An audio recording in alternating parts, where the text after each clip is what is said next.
Hello প্রিয় ভাই বোনেরা, ওয়েলকাম টু দ্য ওয়ান্ডারস সায়েন্স। আজকে আমরা দেখবো আকাশের রং নীল কেন আর কেনই বা চাঁদের রং সাদা। তো আজকে টপিক হচ্ছে আলোর বিক্ষেপণ বা বিচ্ছুরণ। কিন্তু কিন্তু কিন্তু তার আগে আমরা দেখবো একটু আলোক তরঙ্গ সম্বন্ধে। দেখ ভাই, যখন শব্দ পড়েছিলাম ক্লাস 9-এ তখন দেখছিলাম শব্দ হচ্ছে একটা তরঙ্গ। সেম টু সেম একটা ম্যাক্সওয়েল বলে বিজ্ঞানী ছিল। সেই ম্যাক্সওয়েলের তড়িৎ চুম্বকীয় তথ্য অনুযায়ী আলো হচ্ছে একটা কি, আলো হচ্ছে একটা তড়িৎ চুম্বকীয় তির্যক তরঙ্গ।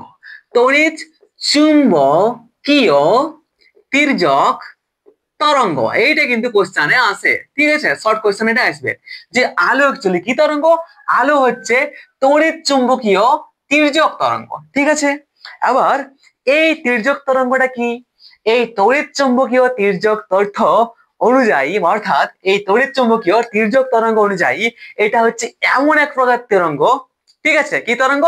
এই তরঙ্গটা কোন যখন এক জায়গা থেকে, এই তরঙ্গটা যখন এক জায়গা থেকে অন্য জায়গায় যায় তখন কোন রকম জড় মাধ্যমের প্রয়োজন হয় না।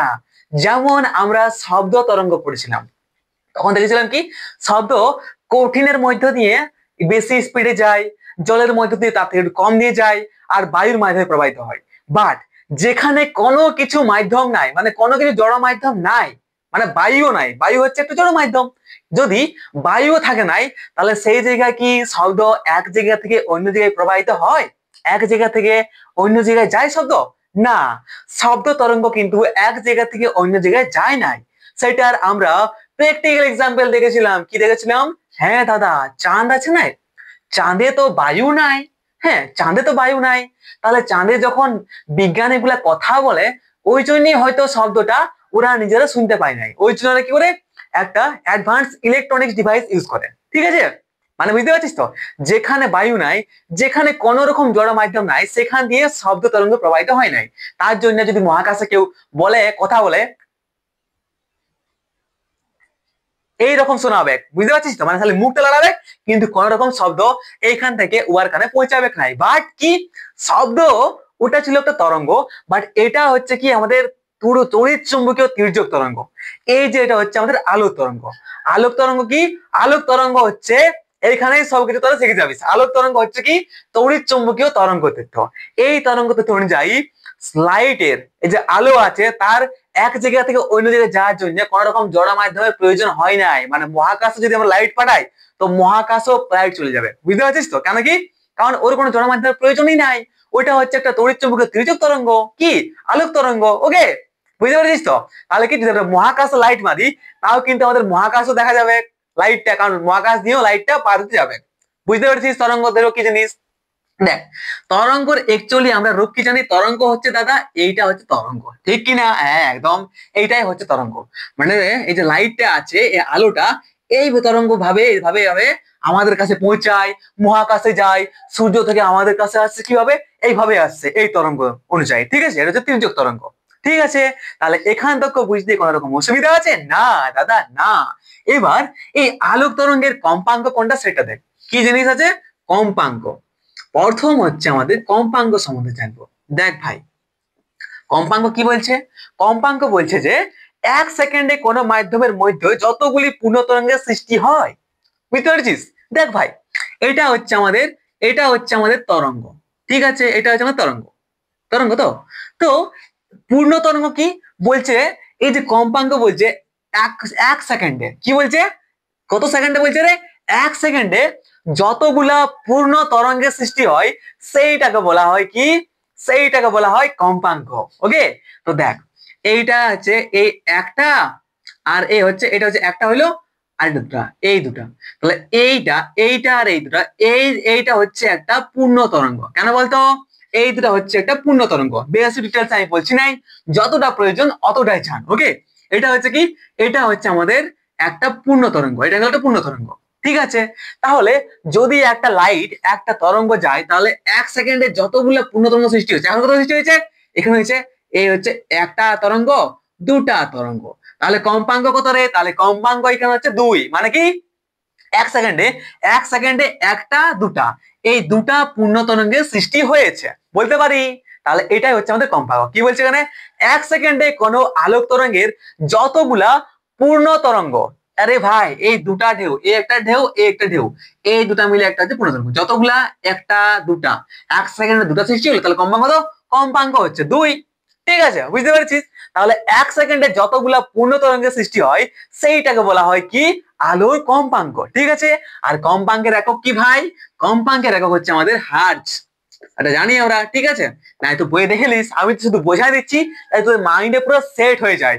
তারপরে বইয়ে একবার পড়ে নিস, তাহলে তো আর কোনো রকম সমস্যা থাকবে না। ওকে, তাহলে কম্পাঙ্ক বুঝতে পেরেছিস? হ্যাঁ বুঝতে পেরেছি। 2 নম্বর চান, 2 নম্বর আছে এখানে তরঙ্গ দৈর্ঘ্য। কি এখানে? তরঙ্গ দৈর্ঘ্য। তরঙ্গ দৈর্ঘ্য কি বলছে? দেখ আমি কি বলছি, দেখ এটা বাংলা হাত লেখা তোরা বুঝতে পারবি না, আমি জানি। ঠিক আছে, কারণ আমার বাংলাতে আমি হাত লেখা ভালো নাই আমার বাংলাতে। ওকে, এটা তরঙ্গ দৈর্ঘ্য। তরঙ্গ দৈর্ঘ্য অনুযায়ী কোন তরঙ্গের উপরিস্থ দমদশায় কম্পিত পরপর দুটি বিন্দুর মধ্যবর্তী দূরত্ব। দেখ কি বলছে, কোন তরঙ্গের উপরিস্থিত এ হচ্ছে একটা তরঙ্গ। ঠিক আছে, এবার যদি আমরা মাইন্ডে একটা লম্বা টানি তাহলে কি, কোন তরঙ্গের এ হচ্ছে কোন তরঙ্গের উপরিস্থিত, এই একটা উপর এই একটা উপর, এই উপরিস্থিত দুটি বিন্দুর মধ্যে যে দূরত্ব আছে নাই, এই যে দূরত্ব আছে এইখান থেকে এইটা, এই দূরত্বটা হচ্ছে কি আমাদের তরঙ্গ দৈর্ঘ্য। ইয়ার समझ गया না? বুঝতে পেরেছিস? আর যদি বলি যে এইটা আছে না, এইটা তরঙ্গ দৈর্ঘ্য। ঠিক আছে, বা যদি আরো যায় তাহলে এই যেটা আছে এটা হচ্ছে কি তরঙ্গ দৈর্ঘ্য, এই এক্সট্রা তরঙ্গ দৈর্ঘ্য, এটা এক্সট্রা তরঙ্গ দৈর্ঘ্য। বুঝতে পারছিস তো? এই দূরত্ব যেটা আছে কি বলছে এখানে, এখানে বলছে কোন তরঙ্গের উপরিস্থ সমদশায় এই একটা দশা, এই সমদশা আছে, সমদশায় কম্পিত পরপর এই একটা এই কম্পিত হয়েছে পরপর একটা দুটা পরপর দুটা দুটা কি পরপর দুটা বিন্দুর মধ্যে দূরত্ব আছে, এই দূরত্বটাকে বলা হয় কি তরঙ্গ দৈর্ঘ্য। এবার বল দূরত্ব আমরা কিসে মাপি দাদা? আরে দূরত্ব মাপি আমরা মিটারে, তো অফকোর্স এটা রেসাগু কি হবে? অফকোর্স তরঙ্গ দৈর্ঘ্য দেখা হচ্ছে কি মিটার। আমার বন্ধু, আমার ভাই, আমার বোন, কি হচ্ছে এটা? মিটার। বুঝতে পেরেছিস তরঙ্গ দৈর্ঘ্য? চল এবার যাই, আমরা জানি তরঙ্গ বেগ। তরঙ্গ বেগ, তরঙ্গ বেগ, তরঙ্গ বেগ কি বলছে? তরঙ্গ বেগ বলছে যে একক সময়ে একটা তরঙ্গ দৈর্ঘ্য, একক সময়ে মানে 1 সেকেন্ডে, কিন্তু একক সময় যখনই বলবে জানবি যে 1 সেকেন্ড বলছে কি, তাহলে বলছে 1 সেকেন্ডে একটা তরঙ্গ দৈর্ঘ্য 1 সেকেন্ড তো এক এতগুলো চলে গেল। তাহলে বলতে পারে কি যে 1 সেকেন্ডে কোনো এই তরঙ্গ দৈর্ঘ্যটা যত দূর গেছে, তাহলে মনে কর এইখান থেকে এইখানে গেছে, তো কত মিটার মাপে দেখলি? এটা হচ্ছে 20 মিটার। কত হচ্ছে? 20 মিটার। তাহলে এইটাই হচ্ছে কি, এইটা হচ্ছে তরঙ্গ বেগ। 1 সেকেন্ডে যত দূর তরঙ্গ দৈর্ঘ্যটা ট্রাভেল করে, যত দূর তরঙ্গ দৈর্ঘ্যটা যায়, সেইটা হচ্ছে কি আমাদের তরঙ্গ বেগ। তাহলে বেগ সমান কি জানি আমরা? বেগ সমান জানি সরণ বাই সময়। তো কতটা সরণ হয়েছে রে ভাই? এইখান থেকে তরঙ্গ বেগের এতটা দূর সরণ হয়েছে মানে 20 মিটার। তাহলে বলতে পারি কি, তাহলে বলছে মিটার পার সেকেন্ড, সময় দিয়ে ভাগ করলে হচ্ছে, তাহলে মিটার পার সেকেন্ড হচ্ছে কি তরঙ্গ বেগ। ঢুকেছে মাথায়? আশা করি পুরা প্র্যাকটিক্যালি ভাবে তরঙ্গ বেগ, তরঙ্গ দৈর্ঘ্য, কম্পাঙ্ক সম্বন্ধে আর কোন রকম ডাউট এখানে নেই। ঠিক আছে? হ্যাঁ, চল তাহলে এই তরঙ্গ দৈর্ঘ্য আছে না, এই তরঙ্গর দৈর্ঘ্যটা, এই তরঙ্গ আছে, এই তরঙ্গ দৈর্ঘ্যের সাথে আমাদের এই যে আলো আছে না, আলোর গতির একটা সম্পর্ক আছে। ঠিক আছে, এই তরঙ্গ দৈর্ঘ্য আছে, তরঙ্গ দৈর্ঘ্য, এটা তরঙ্গ দৈর্ঘ্য না, তরঙ্গ দৈর্ঘ্য যাকে আমরা সিম্বল বলি কি ল্যামডা, এর সাথে আমাদের এই যে আলো আছে না, আলোর বেগটা, আলোর তরঙ্গ বেগটা, সেই বেগটার সম্পর্ক আছে। মানে কি কি সম্পর্ক সেটা একটু দেখে নিন। কি সম্পর্ক আছে? এইটা হচ্ছে তো সম্পর্ক কি, এইটা মনে কর তরঙ্গ দৈর্ঘ্য, কি রে?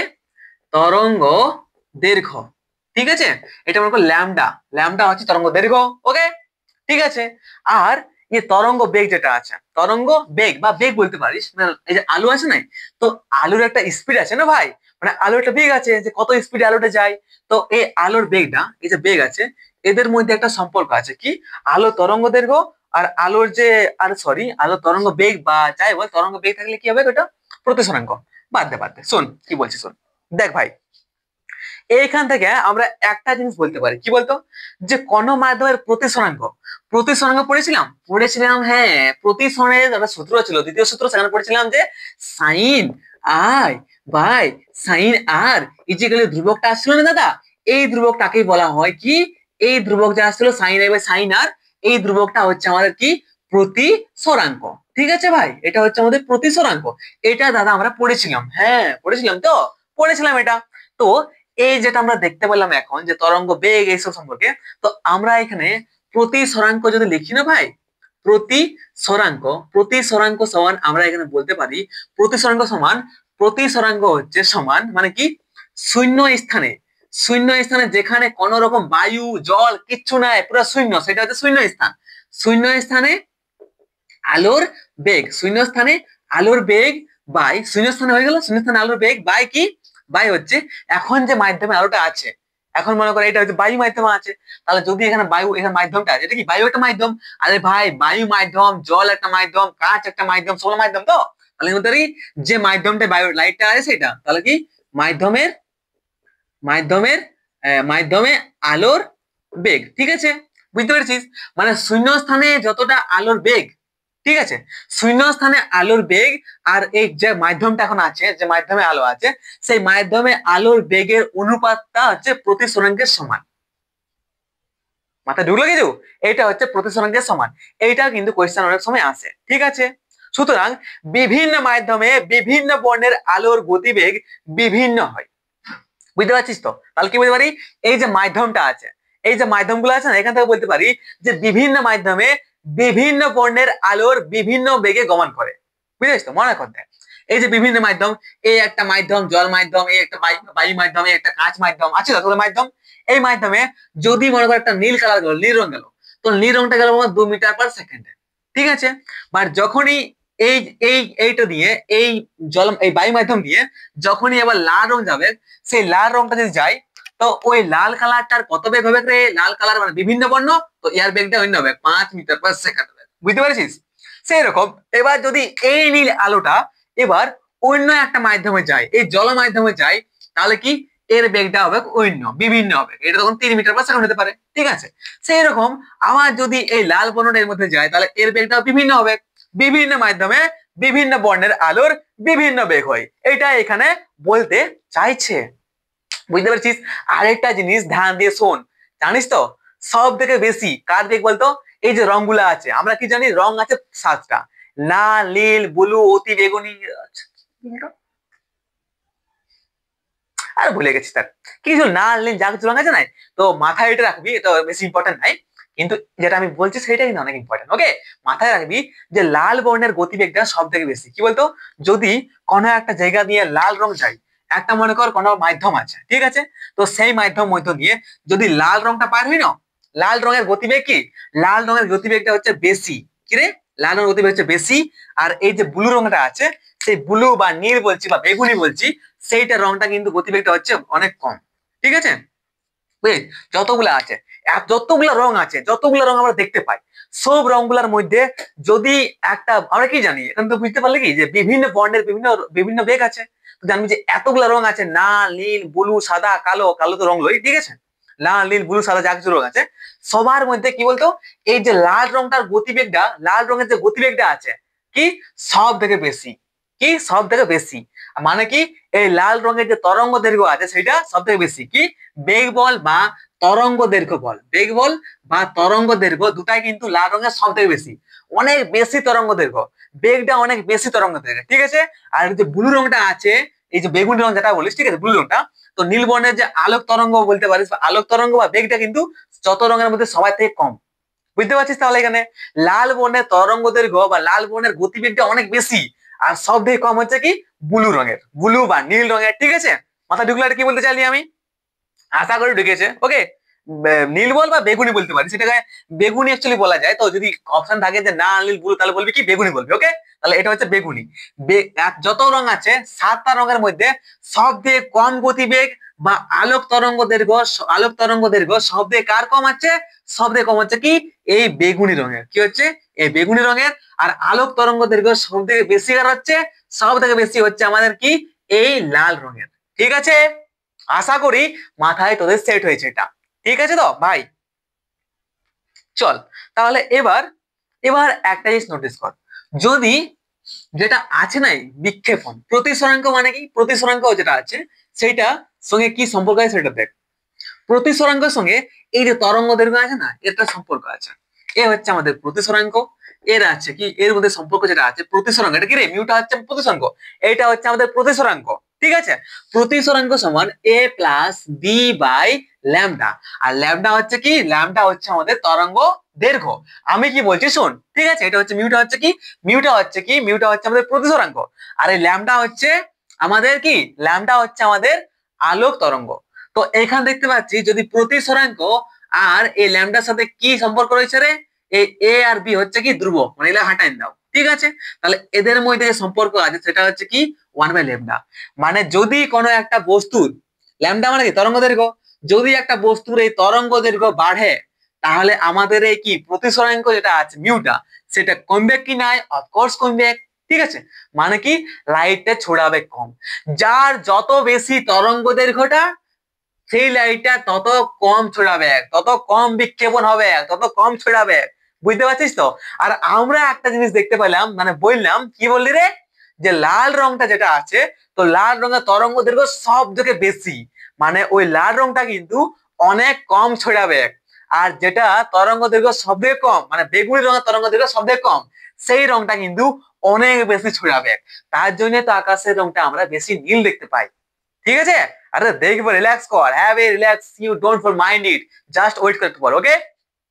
তাহলে বুঝতে পারলিস তো বিভিন্ন বর্ণ। এইবার একটা জিনিস দেখ, কি বলতো, এই জিনিসটা দেখ।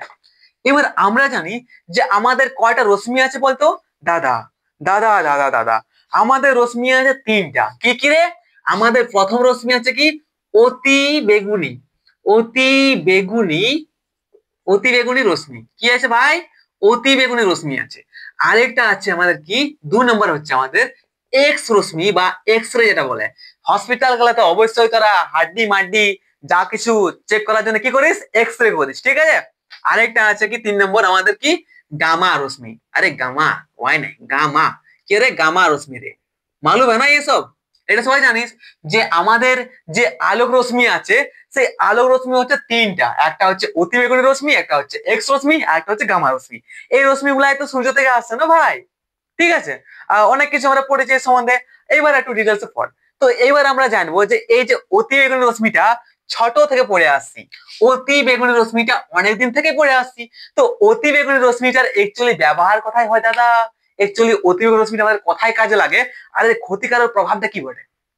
ওই টপিক হচ্ছে কি এদের কি ব্যবহার, কি হচ্ছে এই রশ্মিগুলার কি আমরা দেখবো পারে ব্যবহার, কোথায় কোথায় ব্যবহার হয়, ও ক্ষতিকারক, ক্ষতিকারক প্রভাব, যে এই রশ্মিগুলোর জন্য আমাদের কি কি ক্ষতি হয়, আর আমরা এই রশ্মিটা কোথায় কোথায় ব্যবহার করি।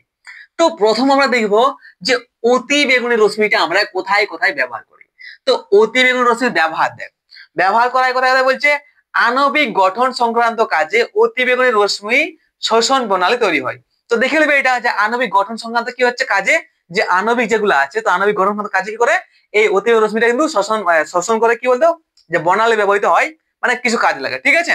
2 নম্বর হচ্ছে বিভিন্ন জিনিসকে জীবাণুমুক্ত করতে। যেমন দেখ, হয়তো এই যে তোর অতি বেগুনি রশ্মি কি করে বলতো, মনে কর একটা কোনো স্থান আছে, সেখানে অনেক রকম জীবাণু আছে, যেমন জলটা, মনে কর জল আছে, ঠিক আছে। এবার জলটার মধ্যে অনেকগুলো জীবাণু আছে, সেই জীবাণুগুলো শনাক্ত করতে, জীবাণুগুলোকে ফিনিশ করতে, জীবাণুগুলো শেষ করতে কি রশ্মি ব্যবহার করে, সেই রশ্মি ব্যবহার করে, সেটা হচ্ছে কি অতি বেগুনি রশ্মি, ঠিক আছে। তাহলে কি আণবিক কাজে ব্যবহার করা হয় অতি বেগুনি রশ্মিকে, আণবিক সংযুক্ত কাজে ব্যবহার করা হয়। 2 নম্বর হচ্ছে কি আমাদের, 2 নম্বর হচ্ছে আমাদের কি জীবাণু মুক্ত করার জন্য আমরা এই অতি বেগুনি রশ্মিটা ব্যবহৃত করে, ওকে। আর বার্গলার অ্যালার্মে ব্যবহৃত হয়, যেটা আমি জানি না বার্গলার অ্যালার্ম কি, ওটা আমি জানি না, ঠিক আছে। তোরা হয়তো জানিস, তো আমার কমেন্ট করে জানাইস যে বার্গলার অ্যালার্ম কি অ্যাকচুয়ালি, ওকে। এবার এবার দেখ যে এর ক্ষতিকারক প্রভাব কি আছে, এর যে ক্ষতিকারক প্রভাবগুলো আছে না সেগুলো দেখ। কি বলছে, চোখে রেটিনা, যদি অতি বেগুনি রশ্মি আসে নিয়ে আমাদের চোখে পড়ে না, তাহলে আমাদের চোখের উপর রেটিনা আছে, যেটা আমরা দেখেছিলাম আগের ক্লাসে, হ্যাঁ দেখেছিলাম তো। তো চোখের রেটিনাকে কি নষ্ট করে দিবে, আর চোখের রেটিনা নষ্ট মানে আমরা দেখতে পাবো কিছু না, কারণ কি চোখের যে রেটিনা আছে না দাদা, সেখানেই তো সেখানে তো প্রতিবিম্ব সৃষ্টি হয়, আর যদি আমাদের চোখের রেটিনা নষ্ট হয়ে যায় তাহলে আমি তো অন্ধ, ঠিক তো। তাহলে কি আছে, ক্ষতিকর পাওয়া হচ্ছে আমাদের কি চোখের রেটিনা নষ্ট করে দেয়, ফলে দৃষ্টিশক্তি হারিয়ে যায়। শরীরের ওপর লাগাতার পড়লে, যদি শরীরের এই শরীরটা আছে, এই শরীরের উপর যদি লাগাতার এই অতিবেগুনি রশ্মি পড়ে তাহলে কি হয় বলতো, ত্বক ক্যান্সার, ত্বক ক্যান্সার হওয়ার চান্সটা অনেক বেশি, ত্বক ক্যান্সার হয়। বুঝতে পেরেছিস এটাও, আশা করি এটাও বুঝতে পেরেছিস? এবার চল ফটাফট সে আমরা দেখিলি যে এক্স রে কি কাজ আছে। আরে দাদা, হাড় ভাঙা ভাঙের কাজে লাগে মনে হয় এক্স রশ্মি। ওকে, এক্স রশ্মি আমরা কোথায় কোথায় ব্যবহার করি আর এক্স রশ্মির ক্ষতিকারক প্রভাব কি? এখানে বলছে যে চিকিৎসা ক্ষেত্রে মানুষের শরীরের হাড় ভাঙা বা অভ্যন্তরের বিভিন্ন অংশের ছবি তোলা যায়।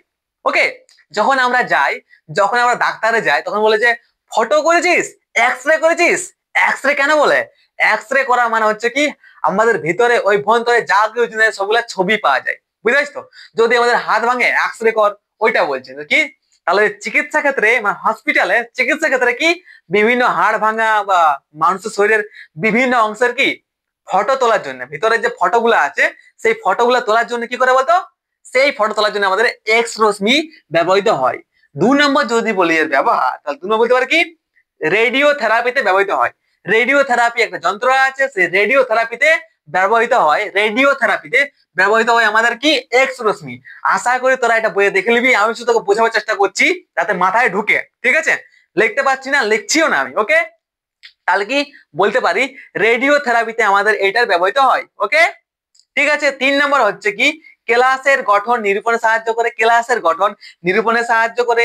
চোরা চালান বন্ধ করতে গোয়েন্দা বিভাগে এক্স রে ব্যবহার করা হয়। চোরা চালান, চোরা চালান মানে কি চুরি তুরি বন্ধ করার জন্য ওই যে গোয়েন্দা মানে কি বলে সিকিউরিটি বিভাগে কি করে বলতো এক্স রে ব্যবহার করা হয়। আমরা সিনেমা দেখেছি যে এইখানে একটা দেখবি ধুম সিনেমা আছে, সেই ধুম সিনেমা দেখবি যে একটা মণি রাখা আছে, অনেক দামি মণি আছে। এবার ওইদিকে কি বলতো যে রশ্মিগুলো থাকে এইরকম রশ্মিগুলো দিয়ে থাকে। এই রশ্মিগুলা যদি একটু টাচ হয়ে যায় না, তো যদি পায়ে টাচ হয়ে যায় তাহলে কি অ্যালার্ম বাজবে, সং সং অ্যালার্ম বাজবে। তাহলে কি, তাহলে এটা কি দেখে এই যে রশ্মি থাকে না রেড কালারের, সেই রশ্মি কি দেখে? সেই রশ্মিটা হচ্ছে আমাদের কি এক্স রে রশ্মি। এই এক্স রে রশ্মিটা কোথায় ব্যবহার করে? গোয়েন্দা বিভাগে, যেখানে কোন রকম ইম্পর্টেন্ট জিনিস রাখা হয় না, সেই সব ইম্পর্টেন্ট জিনিস প্রোটেক্ট করার জন্য গোয়েন্দা বিভাগে কি করা হয়? এই এক্স রে কে ইউজ করা হয়। বুঝতে পারছিস? চোরা চালান মানে কি চুরি তুরি বন্ধ করার জন্য গোয়েন্দা বিভাগে আমাদের এক্স রে ব্যবহৃত হয়। তো এত এর ব্যবহার আছে, তো এর ক্ষতিকারক প্রভাব তো অফকোর্স আছে। এমন কোনো জিনিস নাই যার ক্ষতিকারক প্রভাব নাই। ওকে, তো দেখ এর ক্ষতিকারক প্রভাব কি কি আছে। এবার এর হচ্ছে ক্ষতিকারক প্রভাব। আরে টানস্কা এক্স রে রশ্মির ক্ষতিকারক প্রভাব। নাম্বার ওয়ান কি মানব দেহে বেশিক্ষণ এক্স রে যদি পড়ে, যদি মানুষের শরীরে বেশিক্ষণ ধরে এক্স রে পড়ে তাহলে কি বলতো স্কিন ক্যান্সার কনফার্ম, ত্বক ক্যান্সার কিন্তু কনফার্ম, কেউ আটকাতে পারবে না। ওকে, এটা মাথায় রাখবি। আর এই যে রক্তে আছে, এই যে রক্ত আছে না, এই ভিতরে রক্ত আছে আমাদের, সেই রক্তের যে শ্বেত কণিকা গুলো আছে সেই শ্বেত কণিকা কি করে নষ্ট করে দেয় এই এক্স রে, যদি আমাদের শরীরে বেশিক্ষণ ধরে পড়ে। তো 1 মিনিট 2 মিনিট ঠিক আছে, 1 মিনিট 2 মিনিট না না না না 1 মিনিট নাই, এই সেকেন্ডে ঠিক আছে। যদি 1-2 মিনিট পড়ে গেছে রশ্মি তাহলে তো ত্বক ক্যান্সার, তো শ্বেত কণিকা নষ্ট, রক্তের অনেক কিছু প্রॉब्लम দেখা দেয়। ओके, এবার চল हम लोग देखते हैं कि गामा रोशनी कहाँ यूज करता है ब्रो। गामा, अच्छा गामा रोशनी এটা বলা হয়, ওয়াই রশ্মি না গামা রশ্মি। ওকে, গামা রশ্মির ব্যবহার, গামা রশ্মি আমরা কথা বলি রেডিও থেরাপিতে এটা করা হয়। রেডিও থেরাপিতে আর বিভিন্ন রকম ক্যান্সারের চিকিৎসা, ক্যান্সারের চিকিৎসা নাই আদৌ কিন্তু তাও কি চেষ্টা তো করা হয়। তো কি রেডিও থেরাপিতে ও ক্যান্সারের চিকিৎসায় আমরা এই গামা রশ্মিটা ব্যবহার করি। বুঝতে পারছিস তো? খাদ্য প্রক্রিয়াকরণ কারখানা, যেখানে যেখানে খাদ্য বানায় নাই খাবার, যারা খাবারের প্রক্রিয়াকরণ যারা খাবার তৈরি করে সেরকম কারখানা, বিস্কুট কারখানা, সেও কারখানা, চানাচুর কারখানা, মদ, এইসব জায়গায় কি করে বলতো গামা রশ্মি ব্যবহার করে। বুঝতে পারছিস তো? খাদ্য প্রক্রিয়াকরণে খাদ্য তৈরি করার জন্য কি করে গামা রশ্মিটা ব্যবহার করে। এটা মাথায় রাখবি। নিউক্লিয় বিক্রিয়া ঘটানোর জন্য, নিউক্লিয় যে বিক্রিয়া আছে না সেই নিউক্লিয় বিক্রিয়া ঘটানোর জন্য কি করে গামা রশ্মি ব্যবহার করে। ঠিক আছে, বুঝতে পেরেছিস? এবার এর তো ক্ষতিকারক প্রভাব আছে ভাই, যারাই ভালো আছে এরও ক্ষতিকারক প্রভাব আছে। তো এখানে বলছে যে মানব দেহের জীবন্ত কোষকে ধ্বংস করে দেয়। মানব দেহের যে বিভিন্ন কোষ তারা গঠিত হয়েছে, এবার এই কোষগুলো যে জীবন্ত কোষগুলো আছে মানব দেহে সেগুলো করে ধ্বংস করে দেয়। কে ধ্বংস করে? এই গামা রশ্মিটা। যদি এটা হচ্ছে ক্ষতিকারক প্রভাব, মানব দেহের জীবন্ত কোষকে ধ্বংস করে দেয়, ফলে সংশ্লিষ্ট অংশে ক্যান্সার ইত্যাদি রোগ দেখা যায়। জীবন্ত কোষ ধ্বংস মানে ক্যান্সারের মতন বিভিন্ন রোগ দেখা দিবে। ঠিক আছে, আশা করি এতদূর বুঝতে পেরে গেছিস। এবার আমরা চল দেখবো আলোর বিক্ষেপণ সম্বন্ধে। কি আলোর বিক্ষেপণ সম্বন্ধে আমরা দেখবো স্ক্যাটারিং অফ লাইট। এইবারে তো মজাটা আছে ব্রো, এইবার তো মজা আছে। আমি কি বলেছিলাম ব্রো? আমি বলেছিলাম যে যার তরঙ্গ দৈর্ঘ্য বেশি সেই লাইটটা অনেক কম ছড়াবে, তার বিক্ষেপণটা অনেক কম হবে, বলেছিলাম প্রথমে। হ্যাঁ দাদা বলে তো ছিলে। এবার হচ্ছে কি আমরা পড়বো আলোর বিক্ষেপণ সম্বন্ধে। আলোর বিক্ষেপণ, আলোর বিক্ষেপণ যাকে ইংলিশে বলা হয় স্ক্যাটারিং অফ লাইট। ঠিক আছে, তো আলোর বিক্ষেপণ কি জিনিস সেটা দেখ। বলছে বায়ুমণ্ডলে অবস্থিত বিভিন্ন গ্যাসীয় অণু অপেক্ষাকৃত দীর্ঘ তরঙ্গদৈর্ঘ্য বিশিষ্ট সূর্যালোক শোষণ করে এবং শোষিত আলোক শক্তিকে চতুর্দিকে বিস্তার ঘটায়। ঠিক আছে, এই পদ্ধতিতে আলোর চারিদিকে বিস্তারের ঘটনাকে কি বলা হয়? বিস্তার ঘটনাকে বলা হয় কি? হ্যাঁ, বিস্তার হওয়াকে বলা হয় আলোর বিচ্ছুরণ। বুঝতে পারছিস কি বলতে হচ্ছে? দেখ কি বলছে এখানে, বলছে বায়ুমণ্ডলে অবস্থিত এটা হচ্ছে বায়ুমণ্ডল। এটা কি? এটা হচ্ছে মনে কর বায়ুমণ্ডল। পৃথিবীর বাইরে পুরো এলাকা জুড়ে রেখেছে বায়ুমণ্ডল। ওকে, তো বায়ুমণ্ডলের মধ্যে বিভিন্ন গ্যাসীয় কণা আছে। হ্যাঁ দাদা আছে। তো বায়ুমণ্ডলের বিভিন্ন গ্যাসীয় কণা, এগুলো হচ্ছে গ্যাসীয় কণা। তো বায়ুমণ্ডলের বিভিন্ন গ্যাসীয় কণা দ্বারা কি করে অপেক্ষাকৃত দীর্ঘ তরঙ্গ দৈর্ঘ্য বিশিষ্ট, কি বলতো, এইখানে মনে কর সূর্য আছে। তো সূর্য থেকে যে তরঙ্গ দৈর্ঘ্য গুলো আসছে, সূর্য থেকে লাইট কিভাবে আসে? তরঙ্গ দৈর্ঘ্য আকাশে আসছে কিনা? একদম দাদা, তরঙ্গ, এটা সূর্য আছে। তো সূর্য থেকে লাইট তরঙ্গ দৈর্ঘ্য আকারে এখানে আসছে। তো কি এটা হচ্ছে দীর্ঘ তরঙ্গ দৈর্ঘ্য, মানে অনেক দূর থেকে এগুলো আসছে। দীর্ঘ তরঙ্গ দৈর্ঘ্য বিশিষ্ট কি করে, কি বলছে এখানে, এই যে বায়ুমণ্ডলে অবস্থিত বিভিন্ন গ্যাসীয় অণুগুলা, এই যে দিতে আছে বিভিন্ন গ্যাসীয় অণু আছে, এটা তো বায়ুমণ্ডল।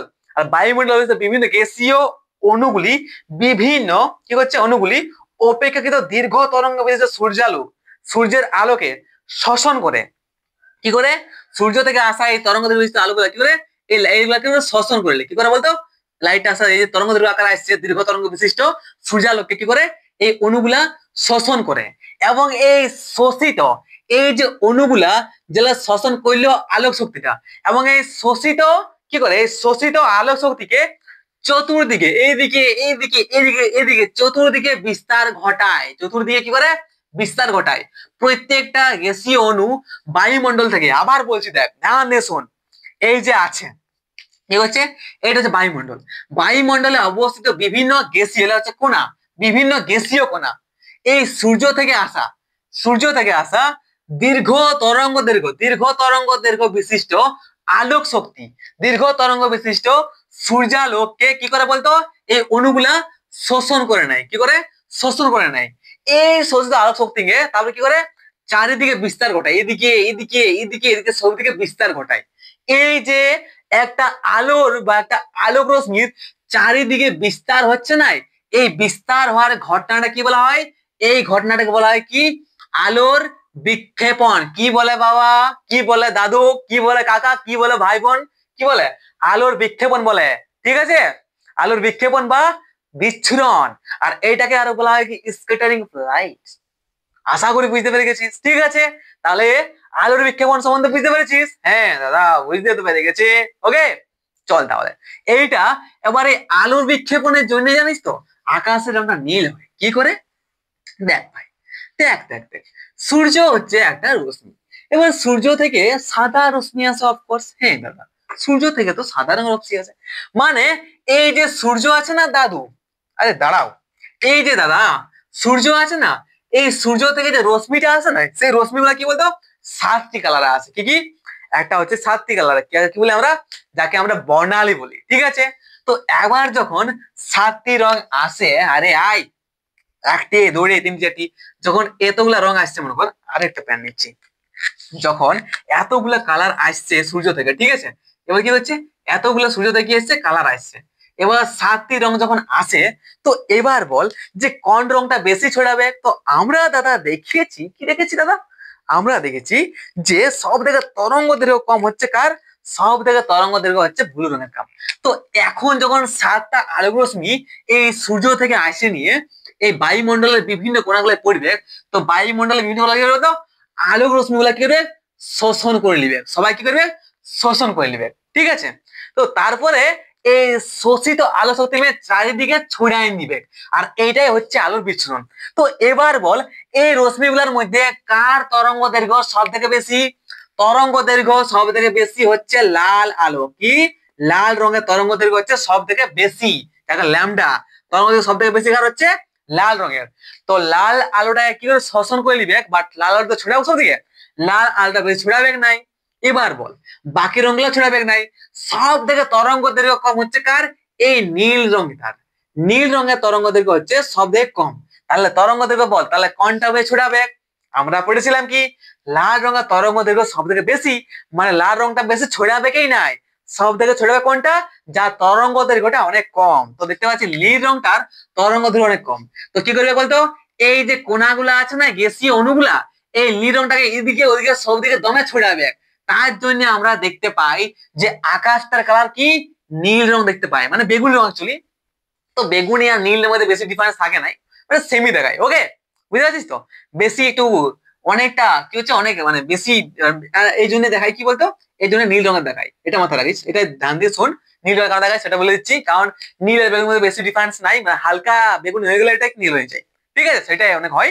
ওকে, তাহলে এইভাবে কি করে বলতো, সবার থেকে বেশি এই নীল রংটাকে এই বেগুনি কালার সব থেকে ছড়িয়ে দেয়। তার জন্য আমরা বেশিরভাগ অংশে যেখানে সূর্য আছে, যেখানে সূর্য আছে এই এরিয়াটা বাদ দিয়ে সব যে কি দেখতে পাই, আকাশটা যেদিকে তাকায় সব দিকে কিন্তু নীল নীল নীল নীল নীল দেখায়। আশা করি তোদের মাথায় ঢুকে গেছে এটা। ইন্টারেস্টিং লাগছে কিনা? সাবস্ক্রাইব করে একটা বলিস না, এখনই সাবস্ক্রাইব করে নে, ঠিক আছে? না তো পরে আমাদের দেখা হবে না। ওকে, সাবস্ক্রাইব এখনই করে নাও। আর যারা বন্ধু আছে তাদের শেয়ার করে দাও। পুরো ইন্টারেস্টিং এর সাথে পুরো একদম ফিজিক্স এর কনসেপ্ট পুরো একদম শেষ করে দেবো। ওকে, आशा करी बुझते पेरेছিস।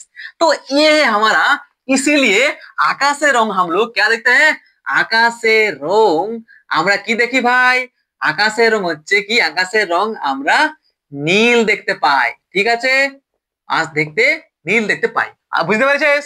আশা করি বুঝতে পেরেছিস। চল এবারে, এবার দাদা একটা কথা বলো, ওই চাঁদ আছে না, তো চাঁদে যখন আমরা দেখি যে বিজ্ঞানীগুলো যায়, তো সেখানে যখন বিজ্ঞানীগুলো তাকায় না চাঁদে, তখন চাঁদের আকাশটা দিনে হোক আর রাইতে হোক সবসময় কি দেখায় বলতো, নীল রঙের দেখায় না, সবসময় কালো রঙের দেখায়। কেন দেখায় কালো, সেইটা দেখা পারে। ঠিক আছে, আর চাঁদের রংটা কেন সাদা লাগে সেটাও দেখবো, ওয়েট কর। তো আব আনা হ্যায় ক্যা দূরি মে, তো দেখ ভাই, তার আগে বলছি দেখ, এই হচ্ছে কি চাঁদের আকাশ কালো, কি হচ্ছে চাঁদের আকাশ, কি চাঁদের আকাশ হচ্ছে কি কালো রং। চাঁদের আকাশ কালো কেন, চাঁদের আকাশ, চাঁদের আকাশটা কালো কেন? তো এ হচ্ছে আমাদের চাঁদ মনে কর। এবার তুই বল যে চাঁদে কোনো বায়ুমণ্ডল আছে কি? না দাদা, চাঁদে তো কোনো রকম বায়ুমণ্ডল নাই। যখন চাঁদে বায়ুমণ্ডল নাই, তখন চাঁদে কোনো রকম গ্যাসীয় কণা আছে? না দাদা। তাহলে চাঁদে কোনো রকম গ্যাসীয় কণা, কোনো ধূলি কণা, কোনো বিন্দু আছে? কিচ্ছু নাই। কে কিছু আছে? কিচ্ছু নাই। তাহলে জগতের সূর্য এখানে মনে কর আছে। তো এই যে সূর্য আছে, তো সূর্য আছে এখানে। এবার সূর্য থেকে কি আলোক রশ্মি এই কণাগুলা শোষণ করতে পারবে? কারণ কোনায় নাইকে তো শোষণ কি করবে? যদি এখানে অনেকগুলো কোনা থাকে, সেই কোনাগুলা এই আলো তরঙ্গ কি করে শোষণ করে নিয়ে সবদিকে ছড়ায়। বাট চাঁদে তো বায়ুমণ্ডল নাই। চাঁদে যখন বায়ুমণ্ডলেই নাইকে, তো কখনো কিছু কিছু কোনা আছে? কিছু কোনায় নাইকে। কিছু কোনা আছে না, কোন রকম গ্যাসীয় কোনা নাইকে। তো তার জন্য কি এইখানে কোন রকম বিক্ষেপণ বা বিচ্ছুরণ চাঁদের আশেপাশে হয়? ঘন্টা হয়? হয় না। তার জন্য কি হয়, চাঁদের কোন রকম আকাশটা রঙে দেখায় নাই। আর যেখানে কোন রকম রং নাই, তো সেইটা কি রঙে দেখায়? কি দেখায় রে? যেখানে কোন রকম রং নাই সেইটা দেখায় কি কালো রঙের। কি দেখায়? কালো রঙে দেখায়। তো তার জন্য যেহেতু যেহেতু চাঁদের চাঁদের কোনো বায়ুমণ্ডল নাই, তো সেখানে সেরকম কোনো গ্যাসীয় কণা বা ধূলিকণা কিছুই নাই। ওকে, তার জন্য কি সেখানে কোনো রকম বিক্ষেপণ বিচ্ছুরণ কিছুই হয় না। তার জন্য আমরা আকাশ, এই যে চাঁদের কি দেখি, চাঁদের আকাশটা কি দেখতে পাই, চাঁদের আকাশকে আমরা কি দেখতে পাই, নীল নাই দেখতে পাই, ব্লু দেখতে পাই, নাই না দেখতে পাই কি, শুধু দেখতে পাই কি কালো, কালো দেখতে পাই। ওকে, আশা করি বুঝতে পেরেছিস। আমি ভাবি বুঝতে পেরেছিস। ওকে, এইবার এইবার অনেক সময় আরেকটি কোয়েশ্চেন আছে, আচ্ছা দাদা ওই যে চাঁদ আছে না, তো চাঁদে আমরা দেখেছি, চাঁদের দিনে যখন আমরা চাঁদ দেখতে পাই না, কখনো কখনো দিনের বেলা চাঁদ দেখতে পাই, সেই চাঁদটা কিন্তু কি দেখায় বলতো, দিনের বেলা সাদা রঙের দেখায়। বাট যখনই রাত হয় না, তো আমরা দেখতে পাই অনেকটা হলদে হলদে কালারে দেখতে পাই। কেন এরকম হয় সেটা দেখ। দেখ ভাই, আমাদের আকাশের রং কি দেখতে পাই বলতো, দেখ অ্যাকচুয়ালি আমাদের যে চাঁদ আছে, সেই চাঁদের রংটা হচ্ছে হলুদ রঙের। কি রঙের বলতো? হলুদ রঙের। চাঁদ আছে না, এই চাঁদের অ্যাকচুয়ালি কালার হচ্ছে হলুদ। বুঝতে পারছিস তো? হলুদ মানে বুঝতে পারছিস তো কি বলতে বলছি? হলুদ রঙের এই চাঁদ অন্যরকম দেখতে, ঠিক আছে? কিন্তু আমাদের এই যে আকাশটা নীল আছে না, তো আকাশের এই নীল আলোর সাথে চাঁদের এই হলুদ রংটা মিশে কি রং দেখায় বলতো? সাদা রং দেখায়। ওকে, এই জন্য আমরা দিনের বেলা চাঁদকে সাদা দেখতে পাই। বাট রাইতে কি হয় বলতো? রাত্রে সূর্যের কোনো লাইট আসে নাই, তাহলে কোনো একটা লাইট আসবে, তাহলে সেই লাইটটা ছড়াবে, তাহলে আমরা আকাশটা রং দেখতে পাবো। বাট রাইতে কোনো রকম সূর্য থাকে? রাইতে তো সূর্য থাকে নাই, মানে কি রাত্রের বেলা কোন রকম লাইট আসে নাই, তো কোনো রকম বিচ্ছুরণ হয় নাই, তার জন্য আমরা আকাশকে রাত্রের বেলা কি দেখতে পাই বলতো? রাত্রের বেলা কি কোন রঙা দেখতে পাই নাই, মানে কি দেখতে পাই? কালো রঙা দেখতে পাই, ঠিক আছে? আর তখন আমরা কি চাঁদটাকে দেখতে পাই? চাঁদটাও দেখতে পাই আমরা কি হলুদ রঙা দেখতে পাই। ওকে, বুঝতে পারছি? সিম্পল একদম পুরা। হ্যাঁ, বুঝতে পারছি আশা করি। এইবার আরেকটা জিনিস আছে, এখানে কি টপিক আছে বলতো? এখানে আমরা দেখবো যে আকাশ যে সূর্যের যেটা আছে, সূর্যকে আমরা উদয়ের সময় আর অস্ত যাওয়ার সময় লাল কেন দেখতে পাই? কি বলতো? সূর্য উদয় হওয়ার বা অস্ত যাওয়ার সময় সূর্যকে লাল দেখায় কেন? সূর্যকে লাল দেখায় কেন? তো দেখ, লিখতে হবে কি টপিক? আচ্ছা লিখে দিচ্ছি। ওকে, চল গাই। ঠিক আছে, সূর্য সূর্যকে লাল দেখায়, লাল দেখায় কেন? লাল দেখায় কেন? কি অস্ত মানে কি যখন সূর্য ডুবে তখন, অস্ত ও উদয় মানে যখন সূর্য ওঠে তখন, উদয় হবার সময়। ঠিক আছে, সূর্যকে লাল দেখায় কেন? অস্ত বা উদয় হওয়ার সময়। তো দেখ ভাই, এটা হচ্ছে আমাদের পৃথিবী, আশা করি এটা যে পৃথিবী, ঠিক আছে? তো যখন সূর্য ওঠে, এটা হচ্ছে কি আমাদের, এটা হচ্ছে দাদা এই যেটা আছে, এবার এটা হচ্ছে পৃথিবী, আর এটা হচ্ছে পৃথিবীর দিগন্ত রেখা। তো বল এবারে, যখন সূর্য ওঠে তখন সূর্য কোনখানে থাকে? মানে সূর্য যখন উদয় হয় তখন কি হয় বলতো? সূর্য যখন উদয় হয় না দাদা, তো সূর্য থাকে আমাদের এইখানে, মানে দিগন্ত রেখার এই সামনে হয়। তো এইখানে কি বলতো, যে মনে কর তুই এখানে আছে, আমরা এখানে আছি, ঠিক আছে? তো এইখান থেকে দেখলে কি মনে হয় যে এই কারণ হলো যে আলোর যে বিক্ষেপণ হয় না, সেই বিক্ষেপণের জন্য কিন্তু এটা হয়। কি হয় দেখ, যে বর্ণের রশ্মি তরঙ্গ দৈর্ঘ্য কম তার বিক্ষেপণ বেশি হয়, ঠিক আছে? তো এই যে রংটা আছে সূর্যটা, তো সূর্যের রং কি হচ্ছে? লাল বর্ণের আলোর রশ্মি তরঙ্গ দৈর্ঘ্য অন্যান্য বর্ণের চেয়ে বেশি, কিনা অন্যান্য দৈর্ঘ্যের চেয়ে অনেক বেশি, তো এর বিক্ষেপণটা কি অনেক কম হবে। তাই লাল বর্ণের আলোর রশ্মির বিক্ষেপণ অন্যান্য বর্ণের চেয়ে অনেক কম হয়। সূর্য উদয় বা অস্ত যাওয়ার সময় কি করে? সূর্য দিগন্ত থাকে বলে সূর্যকে অনেক বেশি পথ অতিক্রম করতে হয়, ঠিক আছে? সূর্য কি সূর্য এই সূর্য কি হয়? সূর্য অস্ত যাওয়ার সময় বা যখন ডুবে, তো এখানে ডুবে না, এই ডুবে তখন এইখানে থাকে। তো সূর্য যখন অস্ত বা অস্ত যায় বা কি হয়, সরি, সূর্য যখন উদয় হয় বা অস্ত যাওয়ার সময় কি করে? সূর্য এই দিগন্ত রেখা, এই দিগন্তের কি করে? সূর্য কি করে? এই দিগন্তে কি করে, বুঝলি তো? সূর্যকে দিগন্ত থাকে, এই সূর্য থাকে কি দিগন্ত থাকে বলে সূর্য রশ্মিকে অনেক বেশি পথ অতিক্রম করতে হয়। এর ফলে লাল আলোর রশ্মি ছাড়া অন্যান্য রশ্মিগুলি বেশি বিক্ষিপ্ত হয়, ফলে ওই রশ্মিগুলি আমাদের চোখে এসে পড়ে না। লাল বর্ণের আলোক রশ্মি কম বিক্ষিপ্ত হয় বলে আমাদের চোখ এসে নিয়ে পড়ে, তাই সূর্যোদয় বা সূর্যাস্তের সময় সূর্যকে লাল দেখায়। বুঝতে পারলিস? বুঝতে পারছিস কি বললো? আরে ভাই দেখ, যখন এইটা সূর্য আছে, তো সূর্য যখন উদয় হয় বা অস্ত যায়, তো ওকে অনেকটা বেশি পথ অতিক্রম করতে হয়, হয় কিনা? তো এখান দেখতে পাই যে যেহেতু সূর্যের তরঙ্গ দৈর্ঘ্যটা অনেক বেশি, অনেক বেশি, মানে এর বিক্ষেপণটা ছড়ায় অনেক কম, আর বাকি রঙগুলো অনেক ছড়ান যায়। তো অনেক রঙ যখন ছড়ান যায়, তো সেগুলো তো চোখে লাগে, আমাদের চোখে লাগে নাই, চোখে লাগে কিনা লাগে। আর যে লাল রংটা আছে সূর্যের, সেই লাল রংটা কি করে? এই সূর্যের লাল রংটা কিন্তু কি করে বেশি বিক্ষিপ্ত হয় নাই, মানে লাল আছে তো কি ও লালেই আছে, কোন রকম বিক্ষিপ্ত হয় নাই, ঠিক আছে? তার জন্য আমরা যখন দেখি যে সূর্যটা কি দেখতে পাই? আমরা লাল রং দেখতে পাই যখনই উদয় হয় বা অস্ত যাওয়ার সময়, ঠিক আছে? আশা করি এটাতে বেশি কিছু নাই, কে কঠিনতা নাই, ঠিক আছে? বেশি কঠিন জিনিস এর মধ্যে খুঁজিস না, একবার পড়লেই বুঝতে পারবি, ঠিক আছে? একবার পড়লে এটা দেখতে পাবি, ওই জন্য বেশি কিছু বলছি না, অনেক ইজি আছে। আর কি আছে, দিনের বেলায় চাঁদকে সম্পূর্ণ সারা দেয় কিন্তু সূর্যাস্তের পর হলদে বর্ণ দেখায় কেন? আর এটা আমরা বললাম যে কেন হয় কেন নাই, ঠিক আছে? তো দেখ, এইটাই হচ্ছে আমাদের ক্লাস, আর এখানে আমাদের আলো পুরো শেষ হচ্ছে।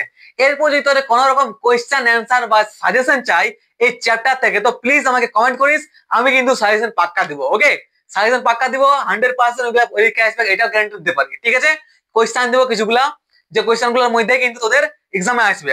ওকে, ঠিক আছে? আরেকটা জিনিস দেখ, যে আমরা যে ওই যে ট্রেন ট্রেন আসে না, তো অনেক সময় কি করে বলতো রেড কালারের সিগন্যাল দিই, কখন বলতো যখন ডেঞ্জার হয় তখন, দেখাই না, যখন কোনো জায়গায় ক্ষতি হয়, বুঝতে পারছিস তো কি করে বলতো বিপদ হয় যখন, তো বিপদ সংকেতে আমরা কি রং ইউজ করি, লাল রঙের। এবার লাল রংটা কেন ইউজ করি বলতো, কারণ লাল রঙের তরঙ্গ দৈর্ঘ্য অনেক বেশি, লাল রঙের বেগটা অনেক বেশি, আমরা অনেক দূর থেকে কিন্তু লাল রংটাকে দেখতে পাবো। লাল রংটা বেশি ছড়াবে কি না, লাল রং বেশি ছড়াই নাই, লাল রংটা আমরা অনেক দূর থেকে দেখতে পাবো, তার জন্য কি বিপদ সংকেত হিসেবে কি দেখাই বলতো এই লাল রং দেখাই। তো অল দ্য বেস্ট, ভালো করে পড়াশোনা কর, পরের লেকচারে তাড়াতাড়ি দেখা হচ্ছে, সাবস্ক্রাইব করে রাখ। পরের বার থেকে আমরা ইলেকট্রিসিটি সম্বন্ধে যা কিছু, ইলেকট্রিসিটি মানে কি তড়িৎ, তড়িৎ সম্বন্ধে যা কিছু আছে পুরো ডিটেলস আলোচনা করবো। অল দ্য বেস্ট, ভালো করে পড়াশোনা কর, বাই। শেয়ার করতে ভুলিস না বন্ধুদেরকে। Take care bro, by.